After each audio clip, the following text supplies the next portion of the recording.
నిన్నటి నుంచి ఏదైతే గత ప్రభుత్వంలో జగన్మోహన్ రెడ్డి గారు ముఖ్యమంత్రిగా ఉన్న సందర్భంలో పులివెందుల మెడికల్ కాలేజీల్ని పూర్తిగా అద్భుతంగా నిర్మించడం జరిగింది. మరి అంతలోకే ఎలక్షన్స్ కోడ్ రావడము, తర్వాత పరిణామాలు మనం చూశాం.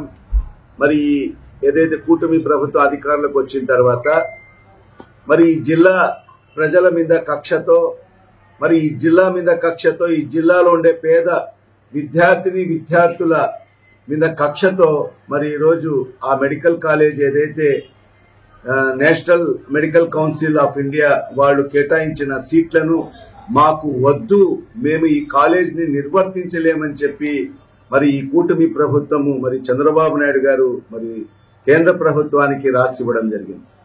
మరి దాంట్లో భాగంగానే మరి ఇవాళ 1 సంవత్సరం కాలంగా మరి ఆ కాలేజు నిరుపయోగంగా ఉన్న పరిస్థితి మనం స్పష్టంగా కనిపిస్తా ఉంది. మరి ఈరోజు ఒక దారుణానికి ఈరోజు పూనుకోవడం జరిగింది. ఏంటంటే మరి ఏదైతే ఆ కాలేజీలో ఉండే మరి ఆ హాస్పిటల్లో ఉండే పరికరాలన్నీ కూడా మరి తరలించే కార్యక్రమాన్ని మరి శ్రీకారం చుట్టడం జరిగింది కూటమి ప్రభుత్వం. మరి అక్కడ కొందరు ప్రశ్నిస్తే మరి ఏదైతే డిఎంఈ గారి ఆదేశాలతో మేము ఈ పరికరాలను మరి ఇక్కడి నుంచి తరలించడం జరుగుతుందని చెప్పడం జరుగుతుంది. మరి అదే కాకుండా అక్కడ ఉన్న చాలా మంది స్టాఫ్ ని కూడా మరి అక్కడి నుంచి మరి ఇతర ప్రాంతాలకు మరి వాళ్లకు డిప్యూట్ చేసే కార్యక్రమాన్ని కూడా శ్రీకారం చుట్టడం జరిగింది. మరి ఇవాళ నేను ఈ ప్రభుత్వానికి నేను ప్రశ్నిస్తున్నాను, మీకు ఎందుకు ఈ జిల్లా అంత కక్ష చంద్రబాబు నాయుడు గారు?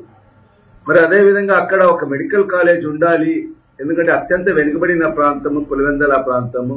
మరి ఆ ప్రాంతంలో ఒక మెడికల్ కాలేజ్ ఉండాలి. ఆ ప్రాంతంలో ఉండే పేద బడుగు బలహీన వర్గాలు మైనార్టీల విద్యార్థులు మరి ఎంబీబీఎస్ చదవాలి.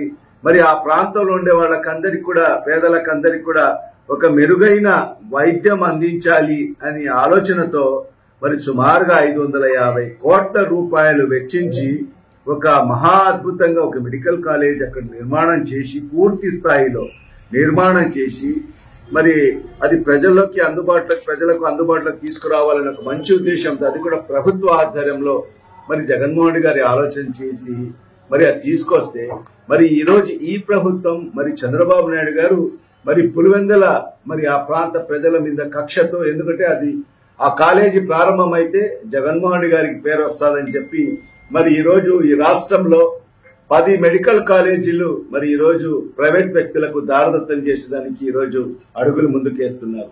మరి దానికి కూడా మేము వైఎస్ఆర్ కాంగ్రెస్ పార్టీ మా నాయకుడు సివై జగన్మోహన్ రెడ్డి గారి ఆదేశాలతో మరి దాన్ని అడ్డుకోవాలని చెప్పి మరి ప్రజలను భాగస్వాములు చేసుకుని ఈరోజు ప్రజా ఉద్యమాన్ని శ్రీకారం చుట్టడం జరిగింది. దాంట్లో భాగంగానే 1 కోటి సంతకాల సేకరణ కూడా మరి రాష్ట్ర వ్యాప్తంగా ముమ్మరంగా ప్రతి చోట కూడా స్వచ్ఛందంగా ప్రజలందరూ కూడా మహిళలందరూ కూడా మరి ఆ 1 కోటి సంతకాల సేకరణ కార్యక్రమంలో వాళ్ళందరూ కూడా పాల్పంచుకోవడం జరుగుతుంది. మరి ఇవాళ వాళ్లకు డిమాండ్ చేస్తున్నాం, ఖచ్చితంగా ఆ ప్రభుత్వం ఏదైతే పులివెందుల మెడికల్ కాలేజ్ ని మరి ఆ పరికరాలను అక్కడే ఉంచాలి. మరి ఖచ్చితంగా ఆ కాలేజ్ ని మరి రాబో సంవత్సరంలో దాన్ని ప్రారంభించాలని చెప్పి కూడా ఈ ప్రభుత్వానికి డిమాండ్ చేస్తున్నాము. మరి ఖచ్చితంగా అక్కడి ప్రజలు కూడా మరి జిల్లా ప్రజలు రాష్ట్ర ప్రజలందరూ కూడా గమనించాల్సిన అవసరం ఉంది. మరి ఈ రోజు ఈ కూటమి ప్రభుత్వం తీసుకుంటున్న నిర్ణయాలు మరి అదేవిధంగా ప్రజా వ్యతిరేక నిర్ణయాలు మరి ఈ రోజు ప్రజల ఆస్తులను భవిష్యత్తులో అది 1,00,000 కోట్ల రూపాయల ఆస్తులని మరి అలాంటి 1,00,000 కోట్ల రూపాయల ఆస్తులను మరి ఈ రోజు ప్రైవేట్ వ్యక్తులకు అమ్మేసే కార్యక్రమాన్ని మరి ఈ రోజు చంద్రబాబు నాయుడు గారు చేస్తున్నారు. దీన్ని ప్రతి ఒక్కరు కూడా ఖండించాల్సిన అవసరం ఎంతైనా ఉందని చెప్పి కూడా ఈ సందర్భంగా తెలియజేసుకుంటూ మరి ఈ ప్రజా ఉద్యమంలో మీరందరూ కూడా భాగస్వాములై ప్రతి ఒక్కరు కూడా మీ వంతుగా మరి ఆ 1 కోటి సంతకాల సేకరణ మీరు కూడా భాగస్వాములు కండి.